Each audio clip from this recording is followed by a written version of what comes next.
السلام عليكم ورحمة الله تعالى وبركاته. كلنتي وعن وناكسن إذا لهانتين بصاحب يالدا وضيال ميلك استوى أدوني ذاك الجوكتان كنا سود دوادة صومالي أمريكان نتورك برامج كنا ما أنت قضبك وكسب سيء هاي وحوي هاي حالة قدام بيسي الصومالي سيدا عن كور هينه وحل وجرا ولا له دور الشدة كان عدوان تدلك الصومالية تنمدحوينها يتنهد اللي وجود جريئة صوح الاستحلال هذا بارلمانك حقاقة أيها لقوة إنه سوف فضله inay dhacdo doorashada madaxweynaha haddaba Soomaalida oo kaliya maaha hawshan waxa gacanta kula jira waxa jira dawladda shisheeye oo muddo Soomaaliya ay ka dig weeday qaar dana gaar kale iyo qaar kale oo iyagu carqalada ay u tahay in ay ku naawalaan haddaba waxaynu eegi doonaa in dalka Mareykanka oo ah dawlad awood kula dunida isla markaana Soomaaliya ka taageerta dhinacyo badan in ay maalin dhoweed soo saareen hanjabaad ay u dirayaan madaxda Soomaalida haddaba hanjabaadaasi iyay ku socotaa maxaase Mareykanka xilligan ku soo aadiyay in uu hanjabaad noocan oo kala diro Soomaaliya Soomaha dal madax banaan Soomaaliya Soomaha meel rag iyo haweenba leh Soomaaliya Soomaha meel dadkeedii ehelkeedii ay joogaan inkastoo burbur baahan dalku Soomaaliya haddana hanjabaadani maxaa loo fasiran karaa saameyn inta leeg bay ku yeelan kartaa madaxduse kuwa maqli doona ama u dhigan nugul ma yihiin waxaan arimaha noocaas aan ka wareystay oo maanta stuudiyaheena Soomaali American Network ku sugan qareen Cabdirashiid Caafi Khaliif oo isagu ku takhasusay sharciyada dambiida haatan ku guda jira diyaarinta shahaadada PhD-da haddaba su'aashayda ugu horeysa ee aan weydiiyay qareen Cabdirashiid ayaa waxa ay tahay Cabdirashiid horta ku soo dhawo Soomaali American Network awil waa ma santahay waa dhawahay sharafna waa ii tahay in aan kugu imaado Soomaali American Network studio Minnesota waad ogtahay Mareykanku maalin inuu diray hanjabaadaasi horta ay ku socotaa hanjabaada markii la soo koobo dabcan aad akhrisid State Department-ga soo saartay wasaaradda arrimaha dibadda ee Mareykanka marka aad website-ka fiirisid State Department US State Department website-ka marka fiirisidna wax magac ah ku jiro ma jiraan list oo magacyo hadda ku jiro that means waa hanjabaad guud oo si public ah oo Soomaalida dhan loo jeedinayo macna marka hanjabaadaas marka aad fiiriso laakiin waqti ay ku soo aaday marka aad fiiriso waxa loola jeedaa cid allaale cidii ku cadaato ama ay Mareykanka u aqoonsadaan in ay dib dhigayaan doorashooyinka wada farmaajo group wada mucaarad wada prime minister wada dawlad goboleedyada cidii markaas Mareykanka ay u aqoonsadaan in ay dib dhagayaan doorashada iyo socodka doorashada ay wax u dhimayaan ay ku socotaa hanjabaad macna waa maxay Mareykanku mas'uuliyadda noocaas isagu isu saaraya oo dalka Soomaaliya uga fikiraya harka inta la gulay madaxda ugu hanjabeeyay cidii isku dayday inay doorashada u dhigto talaaban ka qaadana maxay tahay mas'uuliyadda noocaas oo ay Soomaalidu qaadan weydo Mareykanku qaatay waad ogtahay Mareykanka dawladda Soomaaliya wuxuu siyaa lacag oo kabitaan macna bila arko waxaana inta badan hadda programkan soo riixay oo miiska soo saaray ninka ambassador James Swan ninka la barnaamijka soo riixay macnaheedu in oo Mareykanka State Department inkastoo oo qaramada midoobay ayna ku waafaqsaneen qaramada midoobay Mareykanka hadda isku khilaafsan artaan in hanjabaad noocan iska dhimaato oo Soomaaliya loo diro qaramada midoobay ma ogola macnaheedu oo Security Council oo United Nations arintani yani ma ogola James Swan wuxuu shaqeeyaa qaramada midoobay marka programkan waxa soo riixay oo dabada ka wada James Swan waxaana ku kaalmaynayo Yoweri Museveni madaxweynaha Uganda iyo Ismaaciil Margel ayaa ku kaalmaynaya ma waxa jira shaki laga qabo madaxda Soomaalidu inay doorashada dib u dhigaan sidii hore u dhacday shaki badan jiro oo hadda sida muuqato istiidiyada qaar oo ismaamul goboleedyada qaar shot waxay gooyeen macnaheedu way wadaan kuwa qaarna guddigii doorashooyinka xataa waxay ku jiraan fasax sida oo Puntland iyo Somaliland oo kale guddiga doorashooyinka qaranka waxa la galiyay fasax ayaa la galiyay which means sign oo tusaysa inay dib dhici doonaan doorashooyinka waana taas waxay ka hadlayaan Mareykanka macna Somaliland iyagu ku dhawaaqay inay yihiin dad ka go'ay Soomaaliya waxa jira doorashooyin ay kaga jiraan dhinaca Somaliland mase waxaad sheegaysaa ku jooga Muqdisho Somaliland si igu soo celisay su'aashaada waxa tiri gudiyada doorashooyinka fasax baa la geliyay Somaliland iyo Puntland marka waxaan ognahay Somaliland in ay Soomaaliya sorry carabta laga dhac Jubaland iyo Puntland waay sidoo kale waa kuwa magacyada loola jeedo in la saari doono visa restriction nobody knows up to now ilaa iyo hadda cid taqaano waaya sidoo kale waxaa jira wadamo kale oo ku lug leh dalka Soomaaliya oo aad iyo aad tan iyo intii uu dhacay waliba burburka gacmeynaya dalka Soomaaliya waxaan ka soo qaadi doonaa maxay naga doonayaan dalalka Carabta waa maxay danta inaga leeyihiin waa su'aal aad fiican oo very good question waayo wadamada Carabta wadamada waliba hadda aad Soomaaliya u danaynayo waa Saudi Arabia iyo Qatar iyo Imaaraadka saddexaas wadan oo wadamada khaliijka iyo aad u danaynaya Soomaaliya markaas ku soo doodto oo fiiriso danta ay ka leeyihiin Soomaaliya waa laba nooc danta koobaad waa security reason oo waxay rabaan Soomaaliya inay ka dhalato dawlad saaxiib leh ayaga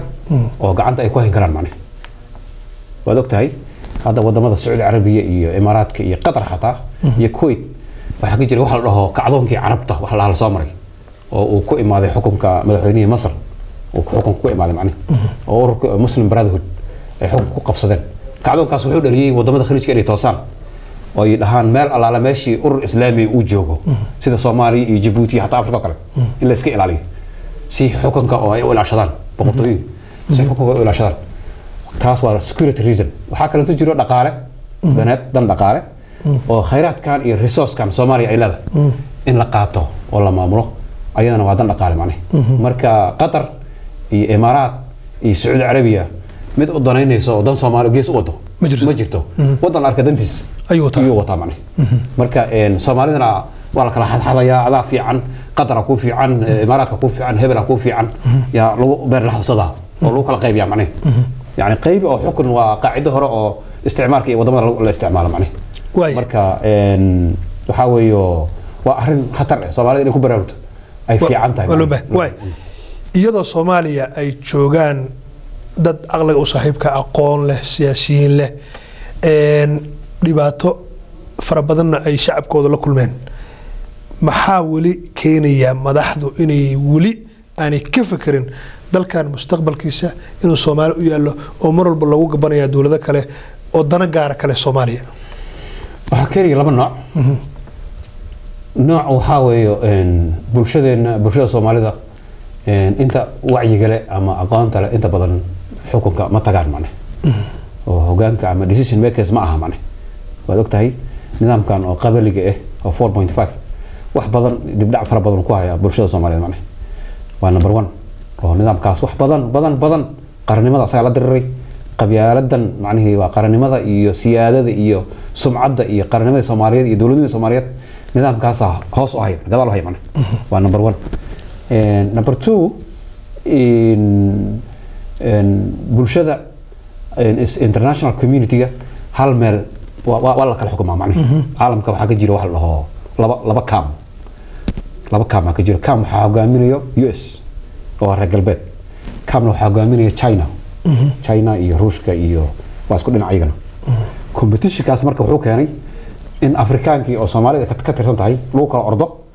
oo qolo la arkay dhahdo anaga na soo raac si kheyraadkiina aan u qaadana macna marka waa qabyaaladii iyo competitionkii oo international community nagu tartamayeen waxa keenaya macnaheedu in Soomaalida ay kala qaybsanato way dalka Turkiga lagu weyn buu ku leeyahay Soomaaliya saameyn waliba ku leeyahay inta badan Soomaalida markay ka sheekaysanayaan waxay dhahaan Turkigu waa kan caalamka uu soo jeediyay oo maaragtay tan iyo markii madaxweyne Erdogan uu yimid Soomaaliya caalamku inay ku soo fiiriyaan qaar kale waxa ay qabaan Turkigu inuu dana kale ka leeyahay Soomaaliya waa maxay ujeedada dalka Turkiga uu ka leeyahay Soomaaliya Turkiga way ka duwan yihiin Carabta Turkiga waa dawla Uthmaniya wax la jiri jiray boqortooyadii Cusmaaniyiinta wax la jiri jiray